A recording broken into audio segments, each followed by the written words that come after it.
पिछले दिन आप लोग पढ़ रहे थे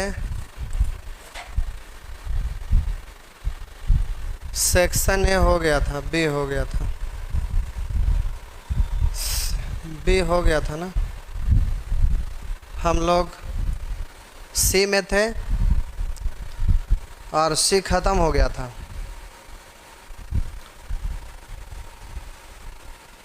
इसका टाइप 2 होमवर्क में था। होमवर्क अंतिम में करते हैं ना, पहले कर ही लेते हैं।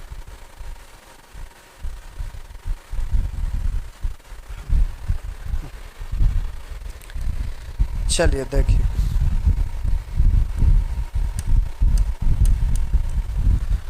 कह रहा है किसी वस्तु को 425 रुपया में बेचने से उतना ही लाभ होता है। सॉरी, ये तो बता दिए, होमवर्क देना है। बोलेंगे प्रश्न संख्या 13 से लेकर अंतिम तक, 13 से लेकर अंतिम तक, 13 से लेकर अंतिम तक कोई 24 नंबर पे पहुँचे। ये सब यानी हो गया। चलिए, ये सब हो गया है। 24 नंबर कोई पूछे हैं, ये रहा।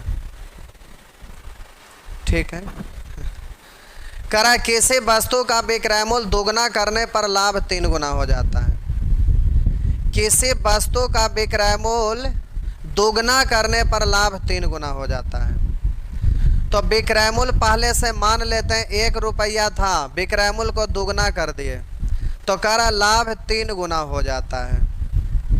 लाभ करा विक्रय मूल्य को दोगुना करने पर, विक्रय मूल्य को दोगुना करने पर लाभ 3 गुना हो जाता है। तो पहले से विक्रय मूल्य अगर 100 मानेंगे तो विक्रय मूल्य को दोगुना करेंगे तो 200। अगर इसको x मानेंगे तो ये 2x, अगर इसको 1 मानेंगे तो ये 2, अगर इसको x स्क्वायर मानेंगे तो ये 2x स्क्वायर।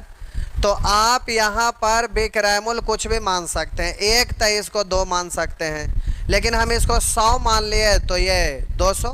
करा विक्रय मूल्य दोगुना करने पर, पहले वाला विक्रय मूल्य या बाद वाला, करा किसी वस्तु का विक्रय मूल्य दोगुना करने पर लाभ 3 गुना हो जाता है। तो लाभ प्रतिशत क्या है? तो रियल में विक्रय मूल्य तो ये है, ये तो इमेजिन कर रहा है कि काश विक्रय मूल्य अगर हम दोगुना करते ना तो कितना मजा आता, लाभ 3 गुना हो जाता, ये कह रहा है। लेकिन रियल में विक्रय मूल्य है तो यही, बेचा है तो इतना ही में, तो इसी पर लाभ प्रतिशत पूछ रहा है। तो प्यारे जल्दी से विक्रय मूल्य का अंतर यहाँ पर हो जाएगा 100 का, और यहाँ पर जो लाभ का अंतर है वही विक्रय मूल्य का भी होगा। सेम डायरेक्शन है, घटेगा तो अंतर कै का, तब बोलिएगा 2 का। अब इससे आपको 1 से गुना करना पड़ेगा। ये लाभ नहीं निकालिएगा क्योंकि रियल में लाभ प्रतिशत पूछ रहा है, तो रियल विक्रय मूल्य तो यही है, लेकिन ये तो इमेजिन किया हुआ है ना। तो इस पर लाभ की राशि पता करिए, तो 1 से गुना, 2 से काटेंगे 50 बार। इसका मतलब हुआ कि विक्रय मूल्य है 50, लाभ सॉरी विक्रय मूल्य है 100, लाभ की राशि 50, तो क्रय मूल्य कितना? तो हम बोले कि विक्रय मूल्य है 100, लाभ की राशि आपका है 50, यहाँ विक्रय मूल्य आपका दिया हुआ है 100, तो बताइए क्रय मूल्य कितना? तो हम बोले लाभ को घटा देंगे तो क्रय मूल्य पता चल जाएगा 50। तो क्रय मूल्य 50 और लाभ की राशि 50 यानी 100%। या तो बोलिए क्रय मूल्य को रखेंगे नीचे, सॉरी क्रय मूल्य को रखेंगे नीचे, लाभ को रखेंगे ऊपर, तो ये एक बार 1 का मतलब 100%, या तो बोलिए परसेंट में बदलना है तो 100 से गुना, तो आपका हो गया आंसर 100%। या तो हम बोलेंगे जितना क्रय मूल्य उतना ही लाभ, यानी 100% लाभ, डायरेक्ट बोल सकते हैं। चलिए, ये हो गया। आइए सेक्शन डी। ये प्यारे बहुत सिंपल सा चीज़ है, सिंपल है लेकिन बहुत बेटर चीज़ है, अच्छा है, ज़रा ध्यान दीजिएगा। इसमें ये सबसे भारी वाला शुरुए में आ गया।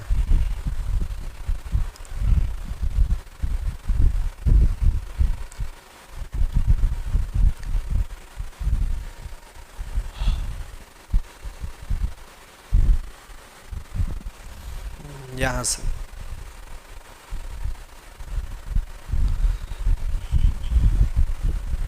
ये सबसे पहले इसको बताते हैं। आप तो बनाइएगा सीरियल वाइज ही, लेकिन समझने में इससे आसान हो जाएगा। चलिए देखते हैं, समझना यहाँ से आसान रहेगा। आप तो बनाइएगा शुरू से ही। करा 120 वस्तु का क्रय मूल्य 80 वस्तु के विक्रय मूल्य के बराबर है। तो एक वस्तु का क्रय मूल्य हम CP रुपया ही मान लिए। आप X भी मान सकते थे, Y भी मान सकते थे, P रुपया, Z रुपया, कुछ भी मान सकते थे।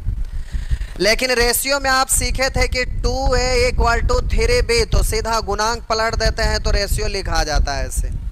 इसीलिए प्यारे यहाँ पर हम ऐसे मान लेते हैं। करा 120 वस्तु का क्रय मूल्य 80 वस्तु के विक्रय मूल्य के बराबर है। तो एक वस्तु का क्रय मूल्य CP रुपया हम मान लिए। एक वस्तु का क्रय मूल्य CP रुपया मान लिए। तो ऐसे ऐसे 120 वस्तु का क्रय मूल्य तो 120 से गुना। एक वस्तु का क्रय मूल्य x, तो 5 वस्तु का तो 5x बोलते हैं ना। उसी तरह से एक वस्तु का क्रय मूल्य CP, तो 120 वस्तु का तो 120 CP।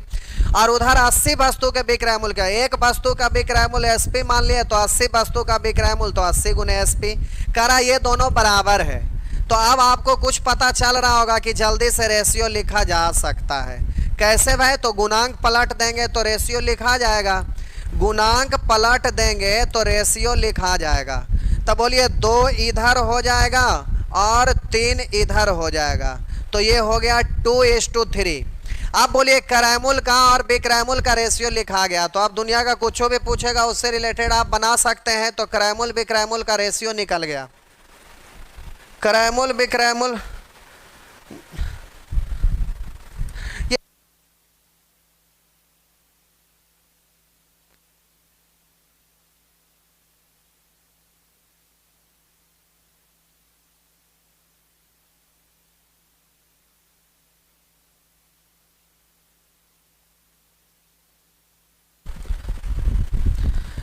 तो अब हम बोले कि जब यहाँ क्रय मूल्य विक्रय मूल्य का रेशियो निकल गया तो दुनिया का कोई भी चीज चाहेंगे आप निकल जाएगा। लेकिन पूछ रहा लाभ प्रतिशत बताइए। तो क्रय मूल्य मालूम, लाभ हमें मालूम। 2 का चीज 3 में बेचा यानी 1 ज्यादा तो 1 लाभ हुआ। तो 1/2 मतलब क्या %? तो आप बोलिएगा कि सर 50%। प्यारे कोई दिक्कत है? जीरो लेवल का क्वेश्चन है। एक बार फिर से 20 वस्तु का क्रय मूल्य, अब समझाने के लिए लिख रहे थे कि एक वस्तु का क्रय मूल्य CP माने, एक वस्तु का विक्रय मूल्य SP माने। तो 120 वस्तु का क्रय मूल्य तो 120 CP, उधर हो जाएगा 80 SP। इस तरह से दोनों का बराबर है, रेशियो लिखा जाएगा। अब सीख गए तो जल्दी से लिखिएगा 120 वस्तु का क्रय मूल्य तो हो गया करा 80 वस्तु के विक्रय मूल्य के बराबर है। बस हो गया। तो अब काट दीजिएगा तो 20 चौ और इधर 20 छक्का 4 कट रहा था, 40 दूनी इधर 40 तिया, तो ठीक है 2 और इधर आपका हो गया 3। गुणांक पलट देंगे तो जल्दी से आप रेशियो लिख देंगे तो हो गया 2:3। अब जो भी आपसे पूछे निश्चित राशि दिया रहेगा तो उसका तुलना उससे करते, निकालना था उसको गुना करते, लेकिन निश्चित राशि नहीं है। तब बोलिए यहाँ पर क्रय मूल्य को नीचे, लाभ को ऊपर, प्रतिशत में बदलना 100 से, या 1/2 का मतलब सीधा बोल देंगे 50%। इस तरह से हो जाएगा। चलिए अब ये सब हो जाएगा।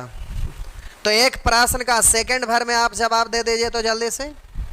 1 सेकंड का ही क्वेश्चन है, उससे ज़्यादा का नहीं है। जल्दी से 1 सेकंड का आंसर दे दीजिए।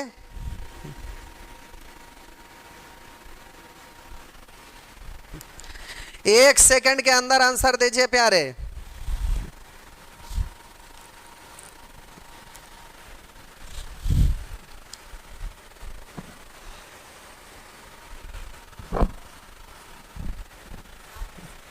हो गया।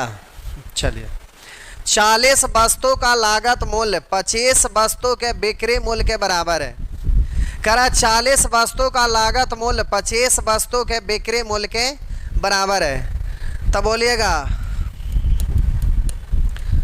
25 वस्तु के विक्रय मूल्य के बराबर है। 5 से काटेंगे 8, 5 से काटेंगे 5, तो जल्दी से गुणांक पलट दीजिएगा तो रेशियो हो गया इधर 5 और इधर आपका हो गया 8। अब कह रहा तदनुसार लाभ का प्रतिशत ज्ञात कीजिए। तो क्रय मूल्य को नीचे है प्यारे, और इससे 3 ज्यादा है तो 3 लाभ हुआ ना, तो 3/5, 1/5 20%, 3/5 यानी बोलिएगा 20 या 60%, इस तरह से दे दीजिएगा। चलिए ठीक है, नेक्स्ट। उसी तरह से ये सब कर लीजिएगा, निश्चित राशि से रिलेटेड नहीं है का दो। हानि भी है तो कोई दिक्कत नहीं है, वैसे ही निकाल लीजिएगा। निश्चित राशि, चलिए यहाँ परसेंट में दिया है तो भी कोई दिक्कत नहीं है। किसी वस्तु का क्रय मूल्य का 60%, क्रय मूल्य सीपी है उसका 60% कह रहा है, क्रय मूल्य 60, क्रय मूल्य के 60%, उसके विक्रय मूल्य मान लिया एसपी है, विक्रय मूल्य का 50% के बराबर है। तो परसेंट से परसेंट, 0 से 0 का मतलब गुना, गुणांक पलट दीजिए, रेशियो लिखा जाएगा। तो क्रय मूल्य और जल्दी से विक्रय मूल्य का रेशियो लिखेंगे तो इधर हो जाएगा 5, इधर आपका हो जाएगा 6। तो आपसे पूछ रहा है लाभ या हानि प्रतिशत, तो लाभ होगा क्योंकि क्रय मूल्य से विक्रय मूल्य ज़्यादा है, तो आपका हो गया 1/5 यानी 20%। तो आप कर ही लीजिएगा, ये सब कुछ नहीं। परसेंट में दिया हुआ है तो उससे क्या दिक्कत है, रुपया रहे या परसेंट रहे उससे तो कोई लेना देना है नहीं, आप कर ही सकते हैं। हाँ ये है निश्चित राशि, जल्दी से आंसर दीजिए। तो बस एक प्रश्न का आंसर चाहिए, बस जल्दी से। जीडी का पीडीएफ नहीं डला है ऐप में, डला हुआ है ना, वहाँ लिख रहे हैं जीडी पीडीएफ। जीडी का पीडीएफ प्यारे ऐप में होम पर सबसे नीचे में आपका दिया हुआ है फ्री पीडीएफ। फ्री पीडीएफ पे जाना है, होम पेज पे ही सबसे नीचे में। नीचे में इसलिए है कि वो काम का चीज़ हम लोग के अनुसार नहीं है, आपके अनुसार है, तो आप ढूंढिए और जल्दी से देखिए। फ्री पीडीएफ एसएससी जीडी, ऊपर वाला हटा दीजिए सब, इसमें एक्स्ट्रा डाला हुआ है जो, नहीं तो लोग कन्फ्यूजन में रहेंगे। पहले से कुछ डाला हुआ था आलतू फालतू, उसको हटा देना।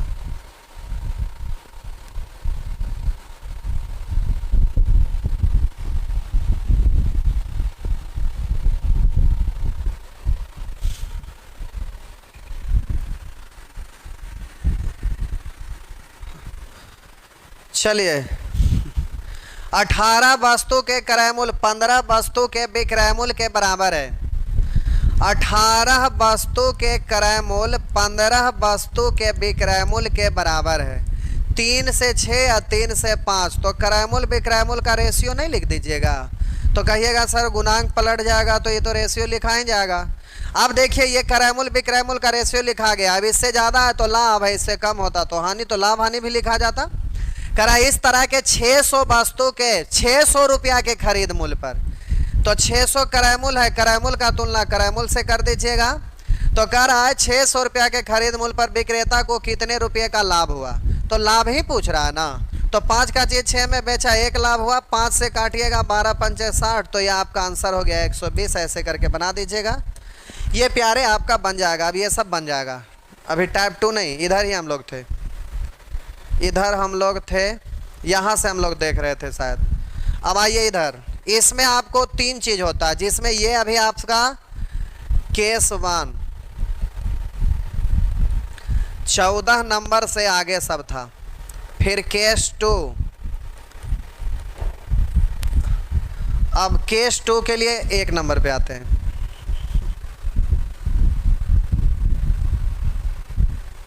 वो गलती से लास्ट में चल गया था, शुरू में रहना चाहिए था, टाइप बना भी पढ़ रहे हैं। तो ये केस 2 आपका शुरू से 1 से लेके कहाँ तक हम यहाँ पे लिख देंगे ताकि बाद में आप समझ सकें, 1 से लेके कहाँ तक है लिख देंगे। चलिए अब यहाँ पर आते हैं, इस प्रश्न को सीखना होगा, उसके जैसा डायरेक्ट नहीं होगा। यहाँ पर आपको रेशियो लिखना है। करा एक व्यक्ति को 20 मीटर कपड़ा बेचने पर 4 मीटर कपड़ा के बिक्री मूल्य के बराबर लाभ होता है। हम यहाँ पर क्रय मूल्य, विक्रय मूल्य और लाभ हो रहा है तो लाभ, इसका रेशियो लिखना चाह रहे हैं। क्या करना चाह रहे हैं? क्या चाह रहे हैं? रेशियो लिखना। किसका रेशियो लिखना? क्रय मूल्य, विक्रय मूल्य और लाभ का रेशियो लिखना। कृष्णा गुप्ता, आप उस पर ध्यान नहीं दीजिए। जीएस का बैच स्टार्ट कर रहे हैं अभी अभी तुरंत। आप लोग का ऑफलाइन से रिलेटेड जीएस था, ऑफलाइन खुलेगा तभी आपका जीएस चलेगा, क्योंकि ऑफलाइन का क्लास से डायरेक्ट आपका स्ट्रीमिंग हो रहा था, इसलिए ऑफलाइन नहीं खुला। तो अभी चुपचाप बैठे रहिए, जैसे ही ऑफलाइन खुलेगा तो आपका अपने आप क्लास चलने लगेगा। आपका टेंशन नहीं है, बार बार जीएस पे लगे हुए हैं। कभी कहते हैं कि ऑफलाइन वाला पढ़ेंगे, कभी कहेंगे कि अब ऑफलाइन बंद है तो ऑनलाइन पढ़ा दीजिए। आपके अनुसार चलेगा। अब उसमें एडमिशन सब लोग का हो गया था ऑफलाइन के वजह से। कह रहा है, जरा ध्यान देंगे, एक व्यक्ति को 20 मीटर कपड़ा बेचने पर 4 मीटर कपड़ा के बिक्री मूल्य के बराबर अभी लाभ होता है। डायरेक्ट पढ़े ना, लाभ प्राप्त होता है। तो लाभ प्रतिशत कितना है? तो आपको प्रतिशत लाभ निकालना है। तो बोले कि चाहे जैसे भी संभव हो सके आप क्रय मूल्य विक्रय मूल्य का रेशियो लिख दीजिएगा। अब प्यारे ये सेंटेंस है जो घुमाया हुआ, तो इसको आप कैसे रेशियो लिखिएगा, इसके लिए हम कुछ बोल रहे हैं और उसको समझने का प्रयास करेंगे। अगर आप समझ लेंगे तो बहुत जल्दी में और बहुत आसान से, बहुत शॉर्ट में आप रेशियो लिख दीजिएगा। उसके अपेक्षा ज़्यादा आसानी से लिख दीजिएगा। उसमें तो दो राशि आप बराबर कर रहे थे, उसके बाद नीचे क्रय मूल्य विक्रय मूल्य का रेशियो लिख रहे थे। इसमें डायरेक्ट रेशियो लिखा जाएगा, आपको इक्वल करने की जरूरत नहीं पड़ेगा। लेकिन दिमाग चाहिए, यहाँ थोड़ा समझने का प्रयास करिएगा। तो कह रहा है एक व्यक्ति को 20 मीटर कपड़ा बेचने पर 4 मीटर कपड़ा के बिक्री मूल्य के बराबर लाभ होता है। अगर वस्तु रहा होता तो समझने में आपको ज़्यादा अच्छा लगेगा, समझ जाइएगा तो ये ज़्यादा आसान है। ये वस्तु है पेन, इसलिए यहाँ पर ज़्यादा अच्छा लगेगा आपको समझने में। कह रहा 100 पेंसिल बेचने पर एक दुकानदार को 20 पेंसिल के विक्रय मूल्य के बराबर लाभ होता है। कह रहा 100 पेंसिल बेचने पर, 100 पेंसिल बेचने पर एक दुकानदार को, कह रहा 100 पेंसिल बेचने पर एक दुकानदार को, लिखा हुआ है 20 पेंसिल, 20 पेंसिल के विक्रय मूल्य के बराबर लाभ होता है। तो अब एक बात पे गौर करेंगे जिसको हम बोल रहे हैं, ध्यान रखना है कि जब भी आपको लाभ निकालना है या हानि निकालना है या प्रतिशत लाभ प्रतिशत हानि जो भी, तो लाभ हानि निकालेंगे तो आपको ये ध्यान रखना है कि जितना वस्तु खरीदे हैं उन सबको बेच देना पड़ेगा। कहिएगा ना बेचेंगे तो देखिए क्या होगा। जो हम बोले जय वस्तु खरीदे हैं तय वस्तु बेच देना पड़ेगा। हम बोले जितना वस्तु खरीदे उतना ही बेचना पड़ेगा। पहले क्यों, उसके बाद फिर अगर ना ऐसा करेंगे तो क्या कष्ट होगा जो बता रहे हैं। तो हम बोले जय वस्तु खरीदे हैं तय वस्तु बेचना पड़ेगा, यानी जितने वस्तु खरीदे हैं उन सारे को बेच देना पड़ेगा। मान लेते हैं कि 20 वस्तु खरीदे तो 20 वस्तु को बेच देना पड़ेगा। इससे फायदा क्या है समझिए। 20 वस्तु अगर आप खरीदे हैं तो 20 वस्तु को खरीदने में आपके पॉकेट से कुछ रुपया गया होगा ना। 20 वस्तु खरीदे हैं तो 20 वस्तु खरीदने से पॉकेट से कुछ पैसा लगा है ना। हम बोले कि 20 वस्तु बेचिएगा तो क्या पैसा नहीं आएगा? पैसा आएगा भी। तो 20 वस्तु खरीदने पर आपके पॉकेट से कितना गया? 20 वस्तु को बेच दिए तो अब आपके पॉकेट में कितना आया? तो हम बोले कि जितना में आप खरीदे हैं उससे अगर ज्यादा अब आपके पॉकेट में आया हुआ है तो लाभ हुआ है। अगर उस जितना में खरीदे हैं उससे कम अभी तक आपके पॉकेट में आया है, इसका मतलब हानि है, क्योंकि टोटल आपका क्रय मूल्य मालूम है और उधर टोटल विक्रय मूल्य मालूम है। अब कहेंगे कि जय वस्तु खरीदे हैं तय वस्तु नहीं बेचेंगे, तो देखिए क्या दिक्कत है। जो आप खरीदे हैं 20 वस्तु तो 20 वस्तु का आपका पॉकेट से पैसा गया। अभी तक बेचे हैं 13 वस्तु, मात्र 13 वस्तु को बेचे हैं, तो आपको कैसे पता चलेगा कि लाभ हुआ है कि हानि? ये तो पता ही नहीं चलेगा। तो फिर एक वस्तु का खरीद मूल्य निकालना पड़ेगा, फिर इधर एक वस्तु का विक्रय मूल्य निकालना पड़ेगा। तो कहिएगा कि एक वस्तु को खरीदने में इतना रुपया खर्च हुआ और एक वस्तु को बेचने में इतना रुपया खर्च हुआ, तब आप कहिएगा कि अच्छा बेचे तो कम प्राप्त हुआ तो घाटा हुआ, अच्छा बेचे हैं तो ज्यादा प्राप्त हुआ तो कहिएगा लाभ हुआ। तो यहां पर मुश्किल हो जाएगा। तो जय वस्तु खरीदे हैं उन सारे वस्तु को बेच देंगे तो डायरेक्ट ही बोल देंगे कि खरीदे हैं तो इतना रुपया खर्च हुआ, बेचे हैं तो इतना रुपया प्राप्त हुआ है, तो इससे कम है तो इतना का हानि हुआ है, इससे ज्यादा है तो जितना ज्यादा बोलेंगे इतना का लाभ हुआ है। इसलिए जितना वस्तु खरीदे हैं उतना ही संख्या में बेच भी देना होगा, तो फिर आपके लिए बोलना आसान होगा कि लाभ हुआ है कि हानि हुआ है। अगर लाभ हुआ है तो कितना, हानि हुआ है तो कितना, ये जल्दी से बोला जाएगा। फिर प्रतिशत लाभ पूछे, प्रतिशत हानि पूछे, चाहे जो भी पूछे डायरेक्ट कर दीजिएगा। इसलिए अब जब भी आपको प्रतिशत लाभ, प्रतिशत हानि या लाभ या हानि कुछ भी निकालना हो तो जितना संख्या में खरीदे हैं उतनी ही संख्या में बेच भी देंगे, तो फिर डायरेक्ट आप बोल सकते हैं कि लाभ हुआ है, हानि हुआ है, लाभ हुआ है तो कितना, हानि हुआ है तो कितना, ये डायरेक्ट आपसे हो जाएगा। तो अब हम बोले जय वस्तु खरीदे हैं तय वस्तु बेचना भी है। तो अब जरा यहां समझना भी है प्यारे, 100 पेंसिल बेचने पर, 100 पेंसिल बेचने पर एक दुकानदार को 20 पेंसिल के विक्रय मूल्य के बराबर लाभ होता है। तो 20 पेंसिल का जितना विक्रय मूल्य है उतना ही लाभ होता है। तो हम मान लेते हैं अपने मन से सुविधा के लिए कि एक वस्तु का विक्रय मूल्य 1 रुपया। कोई जरूरी नहीं कि आप 1 ही रुपया मानेंगे, आप 1 लाख, 5 लाख, 10 लाख, 20 लाख, 50 लाख कुछ भी मान सकते हैं, लेकिन 1 रुपया मानेंगे तो 1 रुपया में कोई भी गुना करिए या तो 1 को जोड़िए, कुछ भी करिएगा तो इजी होता है। इसलिए हम एक वस्तु का विक्रय मूल्य 1 रुपया मान लिए। तो हम एक वस्तु का विक्रय मूल्य 1 रुपया मान लिए, तब बोलिए टोटल बेचा गया है क्या वस्तु, 100 वस्तु। तो एक वस्तु का विक्रय मूल्य, समझने के लिए यहां लिख रहे हैं एक वस्तु, ये आपको लिखना नहीं है, सेकेंड राउंड में बिना लिख के बताएंगे।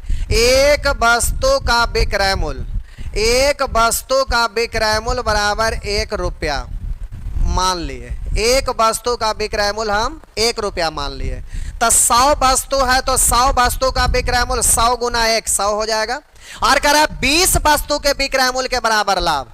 तो एक वस्तु का विक्रय मूल्य 1 रुपया, तो 20 वस्तु का विक्रय मूल्य 20 रुपया, तो 20 रुपया का लाभ हुआ है। तो क्रय मूल्य है 100, लाभ है 20, तब विक्रय मूल्य है 100 तो आपका लाभ है 20, तक क्रय मूल्य हो जाएगा। विक्रय मूल्य में से लाभ को घटा देंगे तो क्रय मूल्य काट भी सकते हैं, लेकिन काटे की कोई जरूरत ना है। तो कह रहा है उसका लाभ प्रतिशत क्या है, तो क्रय मूल्य को रखेंगे नीचे, लाभ को रखेंगे ऊपर, तो फ्रैक्शन से ही बोल दीजिए 1/4 का मतलब 25%। अब इतना हटाइए, अब बच्चे की तरह बोलते नहीं रहिएगा। अब मान लेते हैं कि आप एग्जामिनेशन हॉल में हैं और रगड़ देना है। मान लेते हैं आप एग्जामिनेशन हॉल में हैं और आप समझ चुके हैं और जल्दी से आपको रगड़ देना है। तो ध्यान दीजिए, 100 पेंसिल बेचने पर एक दुकानदार को 20 पेंसिल के विक्रय मूल्य के बराबर होता है, लाभ होता है। तो जय वस्तु खरीदे हैं तय वस्तु आपको बेच देना है। तो बोलिए यहां पर एक वस्तु का विक्रय मूल्य 1 रुपया मान लेते हैं, तो 100 वस्तु बेचा है तो 100 वस्तु का विक्रय मूल्य 100 रुपया हो जाएगा। और उधर बोलिए 20 पेंसिल के विक्रय मूल्य के बराबर लाभ। तो लाभ हुआ है कितना, तो 20 पेंसिल का जितना विक्रय मूल्य होगा उतना। तो एक पेंसिल का 1 रुपया, तो 20 पेंसिल का 20 रुपया, यानी लाभ की राशि है 20। तो अब जल्दी से क्रय मूल्य बोला जा सकता है 80। क्रय मूल्य को नीचे, लाभ को ऊपर, तो सीधा बोलेंगे 1/4 का मतलब 1/4, 1/4 का मतलब सीधा बोलेंगे 25%। एक प्रश्न आप बनाइए जल्दी से, ये पहला ही बना दीजिए, अब इसी को बना दीजिए, सीख गए तो आपको दिक्कत नहीं है। चलिए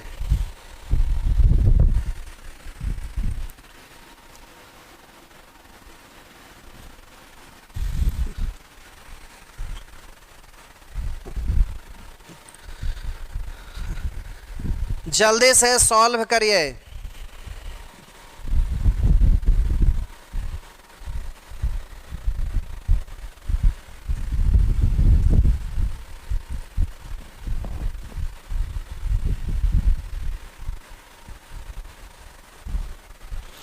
करा एक व्यक्ति को 20 मीटर कपड़ा बेचने पर 4 मीटर कपड़ा के विक्रय मूल्य के बराबर लाभ होता है। तो हम जल्दी से क्रय मूल्य, विक्रय मूल्य और लाभ का रेशियो लिख रहे हैं। तो 20 मीटर कपड़ा है तो 1 मीटर का 1 रुपया मान लिए, तो 20 मीटर का 20 रुपया हो गया। और 4 मीटर कपड़ा के विक्रय मूल्य के बराबर लाभ, तो 1 मीटर का 1 रुपया, तो 4 मीटर का 4 रुपया, तो 4 मीटर का विक्रय मूल्य 4 है, जो कि लाभ भी कहलाएगा वही पैसा। तो आप बोलिए जल्दी से क्रय मूल्य लिखिएगा, तो विक्रय मूल्य में से लाभ घटा देंगे तो क्रय मूल्य हो गया। करा लाभ प्रतिशत, तो क्रय मूल्य को नीचे, लाभ को ऊपर, तो 1/4 का मतलब सीधा बोलिएगा 25%। अब इस तरह से कर लीजिएगा। अगर निश्चित राशि भी कुछ दिया रहे तो उसका तुलना उससे निकालना, उसको गुना। हालांकि एग्जाम में निश्चित राशि वाला एक भी नहीं पूछा हुआ, लिख लिख के डाला हुआ है, और ऑफलाइन वाला में बहुतों क्वेश्चन लिख लिख के डाला हुआ है, लेकिन एग्जाम में नहीं पूछा है। चलिए यहाँ हानि है, तो हानि से आपको क्या दिक्कत है भाई?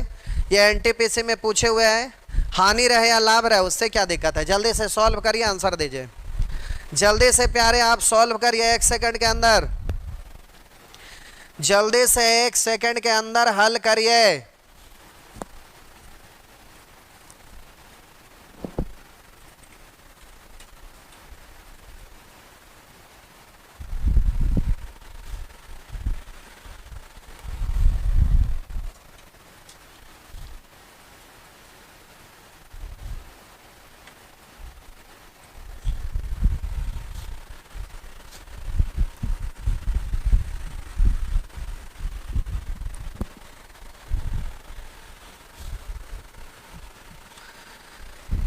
चलिए हो गया। 20 साइकिल बेचने पर विनय को 2 साइकिल के विक्रय मूल्य के बराबर हानि। तो प्यारे हमें क्रय मूल्य विक्रय मूल्य हानि हुआ है, तो हानि का रेशियो लिखिएगा। तो 1 साइकिल का विक्रय मूल्य 1 रुपया, तब 20 साइकिल का विक्रय मूल्य 20 रुपया, और करा 2 साइकिल के विक्रय मूल्य के बराबर हानि। 1 साइकिल का विक्रय मूल्य 1, तब 2 साइकिल का 2, तब 2 साइकिल का विक्रय मूल्य 2 रुपया है, तो उतना ही रुपया हानि हुआ है, यानी बोलेंगे 2 रुपया हानि हुआ है। अब हानि की स्थिति में विक्रय मूल्य छोटा होता है, तो हम बोले कि ये क्रय मूल्य से छोटा है, तो इसको जोड़ देंगे तो ये आपका हो जाएगा। तो सीधा बोलेंगे 20 और 2 22। हानि की स्थिति में विक्रय मूल्य क्रय मूल्य से छोटा होता है, तो क्रय मूल्य विक्रय मूल्य से बड़ा होगा, तो हम बोले इसको जोड़ दिए तो ये हो गया बड़ा। अब करा उसका हानि प्रतिशत ज्ञात करें। आप लोग बड़े फॉर्मूला के टाइप में याद रखते हैं, सीधा हम केवल भाषा यूज करते हैं। भाषा यूज करेंगे तो बड़ा स्मूथ लगेगा, आसान लगेगा। अब किसमें से क्या घटाएं जोड़ें प्लस माइनस करते रहिएगा तो तकलीफ होगा, इसलिए बचपन का हैबिट भुलाइए और ये खाटी मेथड का हैबिट अपने आप में लगाइए। करा उसका हानि प्रतिशत ज्ञात करिए। तब बोलिए प्यारे क्रय मूल्य को नीचे, क्रय मूल्य को नीचे हानि को ऊपर, तो हो गया आपका 1/11 का मतलब 9.1/11%। शिव जी आप लाने नहीं गए? अपन माने से बोल दिया था नीचे बैठ कर रहे हैं, जो आदमी है कि नमूने हैं। तब नीचे आप उस समय बोले ना जी, गजब का हाल है। 2 मिनट में आ जाइए। कितना लगेगा? 5 मिनट का रास्ता है।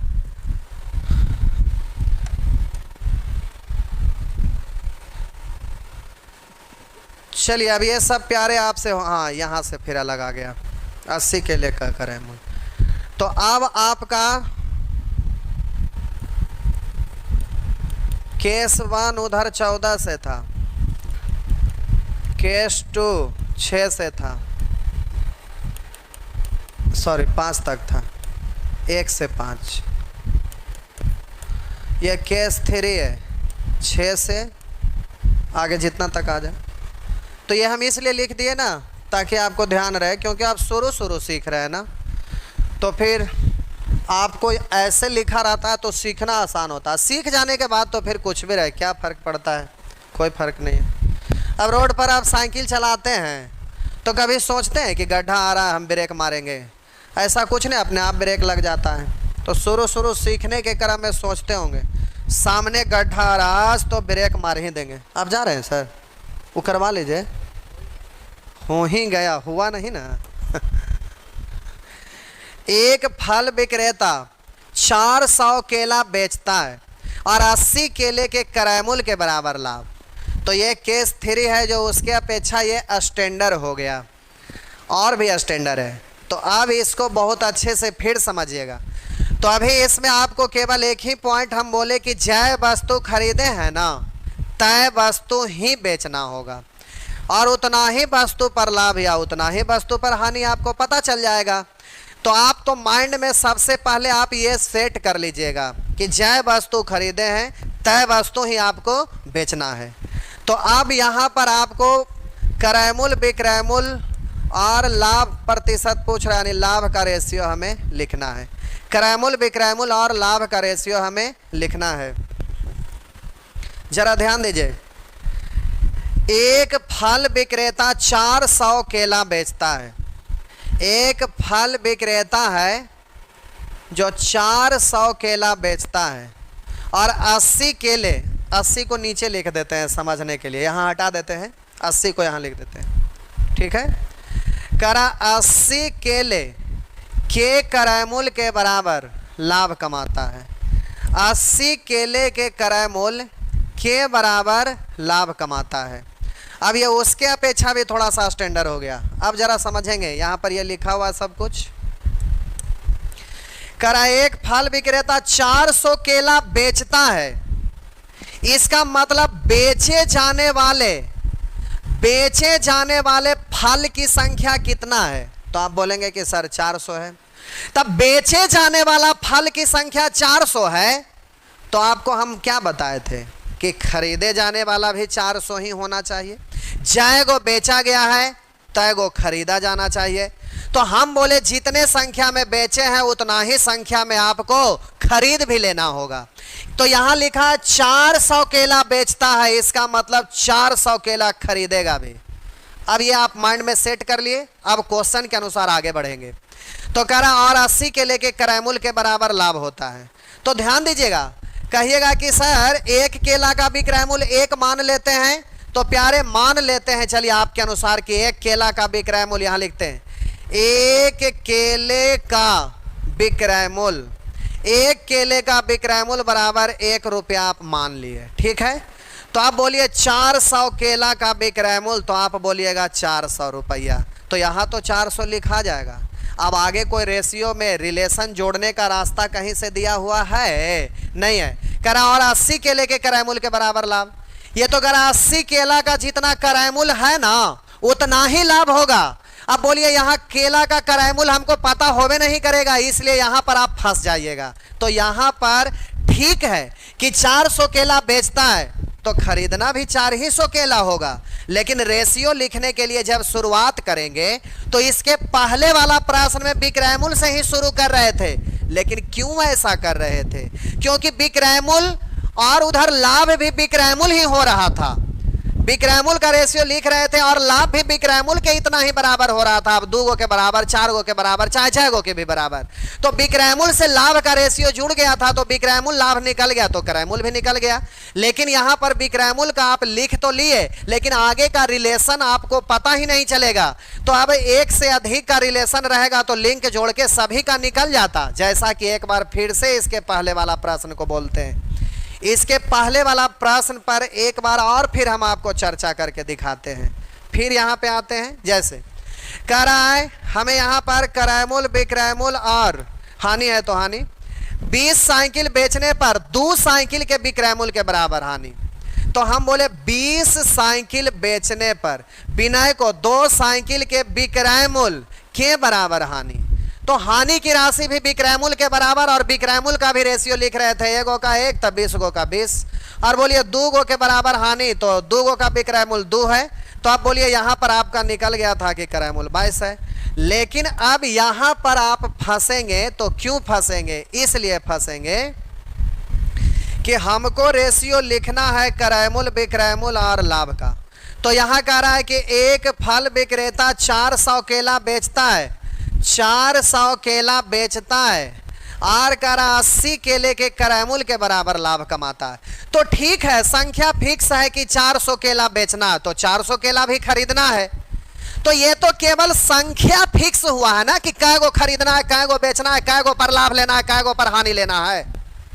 अब रेशियो लिखना है, तो रेशियो लिखने के लिए शुरुआत कहां से करें ये आपको जानना पड़ेगा। तो अब यहां पर हमें क्रय मूल्य से रेशियो लिखने के लिए शुरुआत करना पड़ेगा। तो क्रय मूल्य से शुरुआत करेंगे तो हम यहां पर लिखेंगे कि एक केला का क्रय मूल्य, लिख देते हैं पहला क्वेश्चन, एक केला का क्रय मूल्य 1 रुपया मान लिए। एक केला का क्रय मूल्य 1 रुपया मान लिए। तो अब 400 बेचा है तो 400 खरीदना भी होगा। तो एक केला का क्रय मूल्य 1 था, 400 केला का तो 400। अब कह रहा है कि 80 केले के क्रय मूल्य के बराबर लाभ। तो एक केला का क्रय मूल्य 1, तो 80 केला का क्रय मूल्य 80।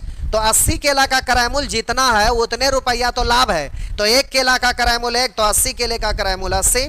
अब आपको विक्रयमूल्य निकालना, तो लाभ की स्थिति में विक्रयमूल्य ज्यादा होता है, तो 400 से 80 ज्यादा, यानी ये हो गया 480। अब आपसे पूछ रहा है प्रतिशत लाभ क्या है, तो ये 100 में है तो डायरेक्ट बोला जा सकता है, 4 से काट देते हैं, लेकिन अभी कंपेयर कर देते हैं। 0 से 0, 8 पंचे 40, 1/5 का मतलब बोलेंगे 20%। अब सीख गए तो ये सब चीज लिखने की जरूरत नहीं होना चाहिए। अब जरा ध्यान दीजिएगा, जय वस्तु खरीदे, एक लिख रहे हैं सर हमको मैथ का टीचर बनना, चोट्टा कहीं का, पहले स्टूडेंट अच्छा बनिए उसके बाद टीचर के बारे में सोचिए। टीचर का मतलब होता है कि आपके पास जितने भी स्टूडेंट पढ़ेंगे उसका लाइफ बनाना, ना कि लाइफ को रसातल में घुसाना। तो पहले एक अच्छा स्टूडेंट बन जाइए, उसके बाद अच्छा टीचर बनने के बारे में सोचेंगे।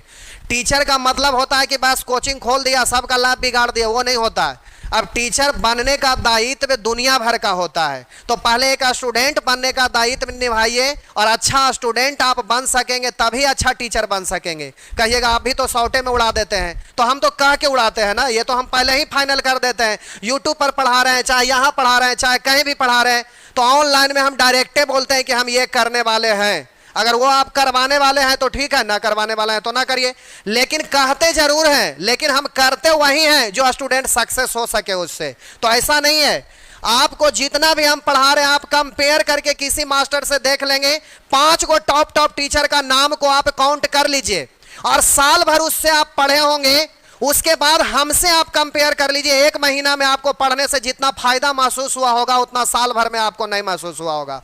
तो हम भले कहते हैं जरूर, लेकिन करते वही हैं जिससे कि रिजल्ट हो जाए। ऐसा नहीं है कि उसको गड़बड़ा के छोड़ देते हैं। तो हमें मजबूर हैं कि कहने के बावजूद भी हमें करना पड़ता है, लेकिन लोग कह कर भी नहीं करता है, हम ना कह के भी उसको करके दिखा देते हैं। तो अंतर सिर्फ और सिर्फ इतना ही है कि जो कायर लोग होता है ऐसे बोलते हैं तो वो पहले ही सटक के निकल लेता है, बाकी अच्छे लोग बच जाते हैं जो ढंग से पढ़ते हैं। ये तो ऑनलाइन में बोलते हैं ना, ऑफलाइन में हंटरवा यहाँ पे रखा हुआ है, हंटरवा एक बार उठाते हैं, बहुत सारे लोग को एडमिशन लेना रहता है, तो क्लास स्टार्ट हुआ, 2 दिन क्लास स्टार्ट हो गया, तीसरा दिन कोई नया लड़का आएगा, तो बाबू ये वाला अच्छे से समझ में आ गया ना, उसको बड़ा प्यार जताएगा कि वो भी लड़का एडमिशन ले ले। जबकि हमारे यहाँ ऐसा नहीं होता है, 2 दिन बाद अगर आया तो हंटरवे लेके उठाते हैं, अरे हरामी यहाँ से भाग, नहीं तो सब लड़का को डिस्टर्ब करेगा तो फिर दिक्कत हो जाएगा। और बहुत सारे लोग हैं कि नए नए स्टूडेंट को एडमिशन लेना रहता है तो बड़ा प्यार से उसको समझाएंगे, जबकि नया लड़का को तो हम मार के देते हैं हंटर से बौखला, और जो पुराने स्टूडेंट होते हैं उसको बड़ा प्यार दर्शाते हैं ताकि उसको मोटिवेट कर सके और वो रिजल्ट दे सके। तो हमारे यहाँ हंटर से पार होता है। जब ऑफलाइन में पढ़ेंगे तो समझ में आएगा, लाइन में लगल रहेंगे, लाइनों में मार हंटर के हंटर याद दिया जाता है। तो यहाँ प्यार मोहब्बत नहीं होता, प्यार मोहब्बत करते हैं लेकिन खिलाने पिलाने में, लेकिन जब पढ़ाने की बात होता है तो अगर प्यार से ना सुने तो मार हंटर के सुनाते हैं। यह हमारे यहाँ का सिस्टम कुछ अलग रहता है। तो पहले आप अच्छे से पढ़िए, एक अच्छा स्टूडेंट बनिए, उसके बाद अच्छा टीचर बनिए। बहुत सारे को लगता होगा कि जो पढ़ा रहे हैं नॉलेज इतना ही होता है, इतना नॉलेज रहेगा पढ़ा देंगे, जबकि ऐसी बात नहीं है। अगर मैट्रिक को पढ़ाना है तो पीएचडी, अब कम से कम तो ग्रेजुएशन का डिग्री चाहिए तभी मैट्रिक का पढ़ा सकते हैं। इंटरमीडिएट है, ग्रेजुएशन है तो पीएचडी लोग करके पढ़ाना शुरू करते हैं। ये नहीं कि जितना नॉलेज है वही नॉलेज हो गया तो पढ़ाना शुरू कर दिए। पहले एक अच्छा स्टूडेंट बनिए, दिल लगाकर पढ़िए, उसके बाद मंथन करिए, समंदर मंथन करिए, उसके बाद पढ़ाने के बारे में सोचिए, तब समझ में आएगा। ये तो आप लोग ऑनलाइन पढ़ रहे हैं तो क्या पता चलेगा कि क्या नॉलेज होगा, लेकिन जो ऑफलाइन में सामने बैठे रहते हैं उनको समझ में आता है कि सामने वाला का नॉलेज क्या होगा। तो आपका सफलता इस बात पर भी निर्भर करता है कि आपको ट्रेनिंग देने वाला है कौन और कैसे ट्रेनिंग देता है, इस पर भी आपका सफलता निर्भर करता है। इसलिए पहले एक अच्छा स्टूडेंट बन जाइए, और टीचर अगर बनना है तो झोला उला उठा के लेके आइए और सीधे पटना में क्लासरूम में आके बैठकर पढ़िए साल भर 1.5 साल भर, उसके बाद टीचर बनने के बारे में सोचिए। घरे बैठे कमेंट कर दिए हो गया टीचर बन गए, चोट्टा कहीं का। करा एक फल विक्रेता 400 केला बेचता है, करा एक फल विक्रेता 400 केला बेचता है। इससे संख्या फिक्स हो गया कि बेचा गया है 400, लेकिन रेशियो लिखने के लिए कहां से शुरुआत करें? जहां दो गो का रिलेशन निकल जाए तो तीसरा अपने आप निकल जाएगा। इसलिए रेशियो कहां से शुरुआत करें कि लिखा है तो बिक्रैमुल से लिखेंगे तो बिक्रैमुल तक ही फंस के रह जाएंगे, आगे लिंक ही नहीं जुटेगा। इसलिए अब आगे हम बढ़ते हैं। 80 केले के करैमुल के बराबर लाभ होता है तो करैमुल से बढ़ते हैं। तो एक केला का करैमुल होगा 1 रुपया, तो 400 केला का करैमुल 400 रुपया।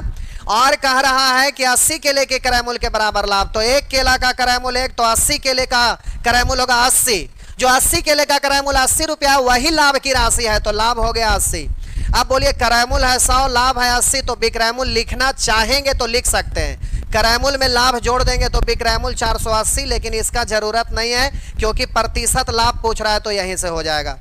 अब आप एग्जामिनेशन हॉल में है, जल्दी से आंसर देना है, तो इससे आपको कोई मतलब नहीं रखना है। अब बोलिए जल्दी से यहाँ 100 बचा के रखिए, 4 से काटेंगे 20, यानी करैमुल आपका होगा 100, लाभ है 20 यानी 20%। या तो बोलिए 100 को नीचे लाभ को ऊपर, तो आपका हो गया, सॉरी करैम, ठीक है 100 में ही लाभ होता है, तो हम बोले कि करैमुल 100 को नीचे लाभ को ऊपर, प्रतिशत में बदलना है तो 100 से 100 कैंसिल, तो 20% लाभ। इस तरह से जल्दी से आंसर दे देंगे।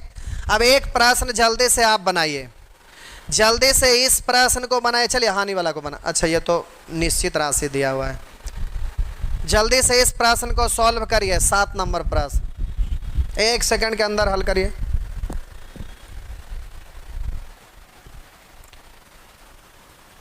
जल्दी से हल करिए।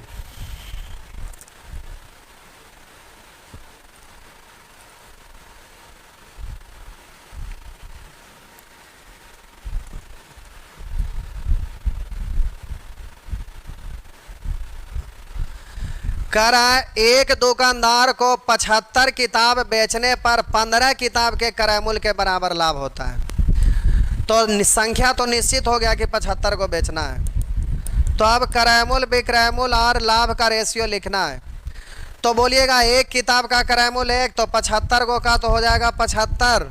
अब बोलिए लाभ 15 किताब के करैमुल के बराबर, तो 15 किताब का करैमुल 15 जो लाभ हो गया।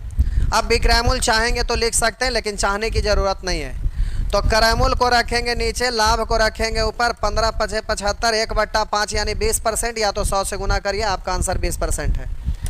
अब यहाँ निश्चित राशि आ गया तो आपको उससे चिंता करने की ज़रूरत नहीं है। करा 17 गेंद 720 रुपया में बेचने पर, निश्चित राशि है, इसको छोड़ दीजिए। 17 गेंद 720 रुपया में बेचने से, तब बोलिए बेचने वाला संख्या 17 गो है, यानी 17 को खरीदना है, 17 को बेचना है, 17 गो पर हानि भी लेना है। तब बोलिए एक गेंद का करैमुल 1, तो 17 गो का 17, और कह रहा है 5 गेंद के करैमुल के बराबर हानि, तो एक गेंद का करैमुल है 1, तो 5 गेंद का 5, तो हानि की राशि, हानि की स्थिति में बिक्रैमुल छोटा होता है, तो 17 से 5 घटा देंगे तो ये 12। अब कह रहा है वहाँ पर 720 रुपया में 17 को बेचता है, 17 गेंद, तो अगर 17 से भाग दे देंगे तो ये एक गेंद का बिक्रैमुल कहलाएगा। 17 गेंद 720 में, तो एक गेंद का, तो 17 से भाग दे देंगे तो बिक्रैमुल निकल जाएगा। अब बोलिए बिक्रैमुल का तुलना बिक्रैमुल से निकालना है, एक गेंद का करैमुल तो 17 से, करैमुल तो 17 से। कहिएगा कि सर यहाँ पर 17 से क्यों भाग दिए थे, तो पहले भाग दीजिए या अंतिम में, बात बराबर है। सीधा बोलिए बिक्रैमुल का तुलना बिक्रैमुल से यानी 12 से, करैमुल निकालना है तो करैमुल से यानी 17 से। तो करैमुल निकाल तो गया, लेकिन पूछ रहा है एक गेंद का, और ये टोटल गेंद का है, 17 गेंद का है, तो करैमुल है जो बिक्रैमुल में बदल गया जरूर, या सॉरी बिक्रैमुल है तो 17 से गुना किए, करैमुल में बदल गया जरूर, लेकिन इस 17 गो का था तो इस 17 गो का है, तो एक गो का निकालना है तो 17 से भाग देना पड़ेगा। तो अंतिम में भाग दीजिए या पहले, उससे क्या फर्क पड़ता है। इस तरह से आप सोल्व कर लेंगे। नेक्स्ट, ये सब हो गया। आइए इधर, टाइप 2 लिखा है, एक आदमी 5 रुपया में 10 अंडे बेचकर, करा एक आदमी 5 रुपया में 10 अंडा बेचकर 20% का लाभ प्राप्त करता है। अभी एक चीज और सिखा रहे हैं, जरा ध्यान दीजिएगा। अपने लाइफ में कभी भी डायरी मेंटेन करिए, सब्जी खरीदने जाइए चाहे जहां भी, हमेशा ऊपर में रुपया लिखिएगा और नीचे में वस्तु की संख्या लिखिएगा। कहिएगा सर इससे क्या फायदा है।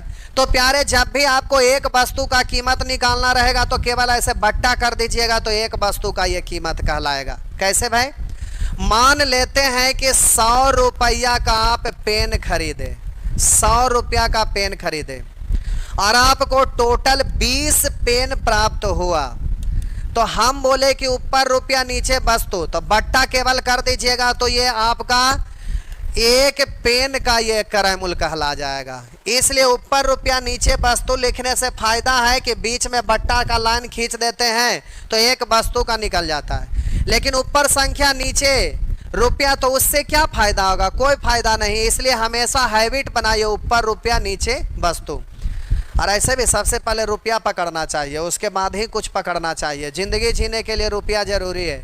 करा एक आदमी 5 रुपया में 10 अंडा बेचकर ऊपर रुपया नीचे वस्तु, ऊपर रुपया नीचे वस्तु।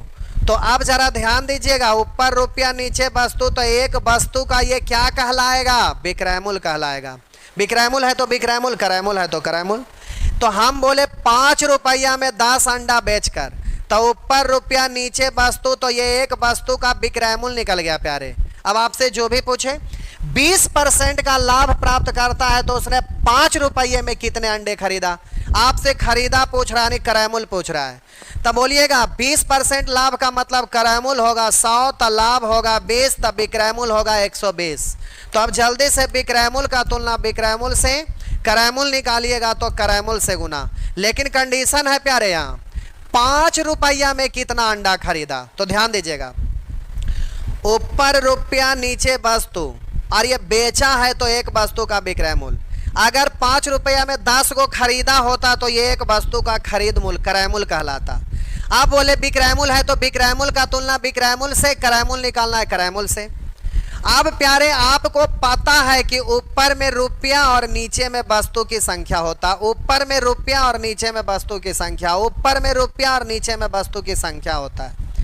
तो अब आपको कंडीशन है कि 5 रुपया में कितने अंडा बेचा, इसलिए ऊपर में 5 बचाकर कितने खरीदा, ऊपर में 5 बचाकर बाकी सबको काट दीजिए। 5 बचाकर, अगर 5 काटे भी तो भी बचा के रखना है। तो बोलिए इससे ये और इससे ये। अब बोलिए ऊपर में रुपया नीचे में वस्तु, अब 100 से गुना किए तो ये क्रय मूल्य कहला रहा है, ये क्रय मूल्य। तो ऊपर रुपया नीचे वस्तु यानी 5 रुपया में 12 की दर से खरीदा, तो आपका आंसर हो गया 12। फिर से अगला प्रश्न, फिर से आप फ्रैक्शन को भी लेके चल सकते हैं, कोई दिक्कत नहीं है। बात वह फ्रैक्शन में बोलिए या परसेंट में, लेकिन परसेंट है तो परसेंट में भी बोल सकते हैं, फ्रैक्शन में भी बोल सकते हैं। लेकिन जब ऐसे दिक्कत वाला है तब हर हाल में फ्रैक्शन में बोलना ज़्यादा अच्छा है। कह रहा है एक फल विक्रेता 3 रुपया में 14 की दर से संतरा बेचकर, 3 रुपया में 14 की दर से संतरा बेचकर, तो ऊपर रुपया नीचे वस्तु, तो ये एक वस्तु का विक्रय मूल्य निकल गया। अब विक्रय मूल्य का तुलना विक्रय मूल्य से, लाभ निकालना है लाभ से, क्रय मूल्य निकालना है क्रय मूल्य से, जो निकालना गुना।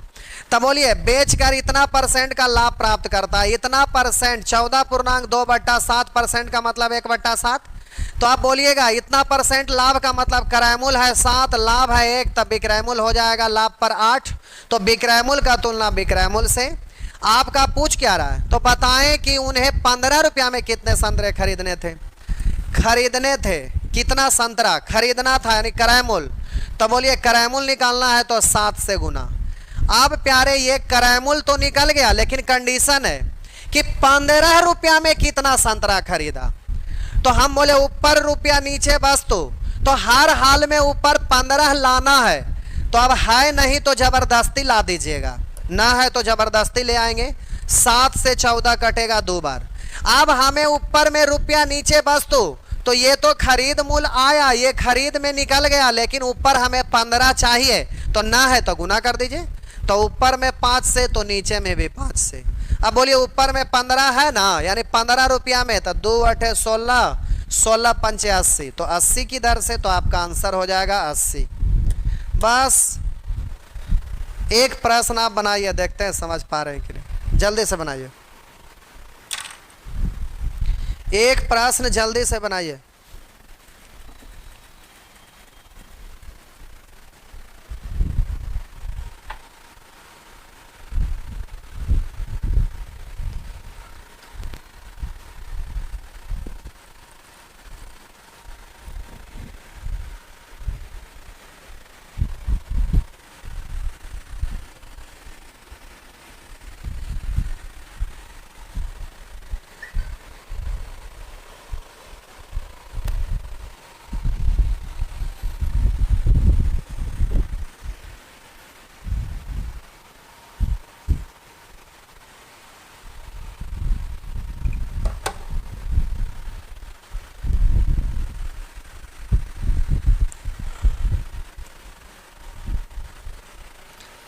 कह रहा है एक दुकानदार ने, देखिए एक नीरज कुमार लिख रहे हैं कि सर हंटर के डर से क्वेश्चन पूछता नहीं है।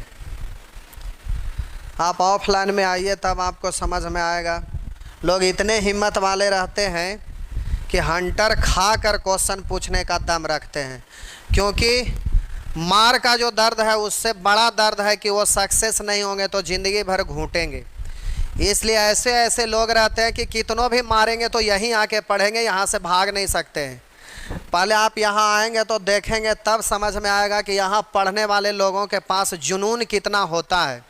हमारे यहाँ पढ़ने के लिए 100-100, 150-150 किलोमीटर दूर से लोग रोज़ ट्रेन से आते हैं, जिनको व्यवस्था पटना में रहने का नहीं, रोज़ पढ़ के जाते हैं।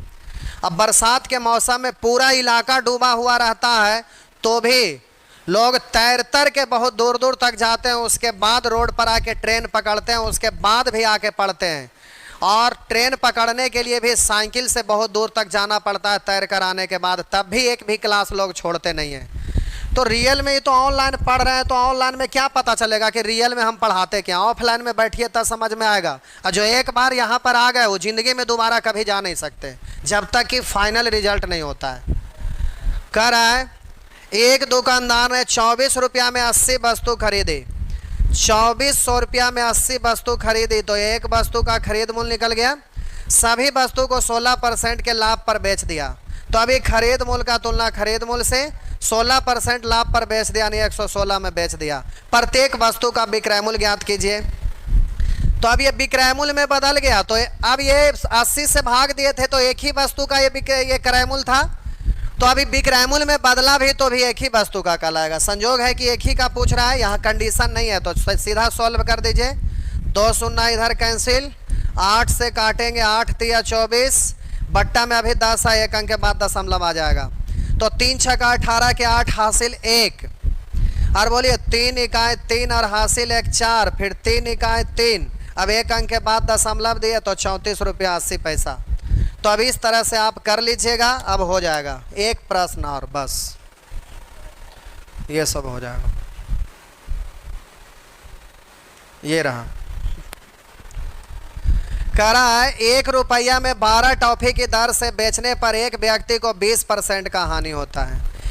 1 रुपया की 12 टॉफी, ऊपर रुपया नीचे वस्तु, तो एक वस्तु का दर से बेचने पर यानी विक्रय मूल्य है, 20% हानि होता है। तो 20% हानि पर विक्रय मूल्य 80, क्रय मूल्य पूछे 100 से, हानि पूछे 20 से, लेकिन पूछ रहा है कुछ और। 1 रुपया के ऊपर कितनी बेचे कि 20% लाभ हो, तो 20% लाभ पर विक्रय मूल्य 120, बस हो गया। अब पूछ रहा है 1 रुपया में की होगा कितनी बेचे, तो ऊपर में केवल और केवल 1 को बचा के रखना, सभी को काट देना। ना भी काटे तो जबरदस्ती दशमलव में लाके काट देना है, क्योंकि ऊपर में 1 के अलावा कुछ भी नहीं बचाना है, क्योंकि ऊपर रुपया नीचे वस्तु होता है, तो 1 रुपया में कै की दर से कहलाएगा। तो हर हाल में ऊपर 1 बचाना, अगर ना काटे तो जबरदस्ती काट देना है। तो 0 से 0, 12 से 12, तो ऊपर में 1 नीचे 8, यानी 1 रुपया में 8 की दर से। तो आपका आंसर ये है। नेक्स्ट, चलिए ये हो गया। अब आप सब बना लेंगे, तो इस तरह से ये खत्म।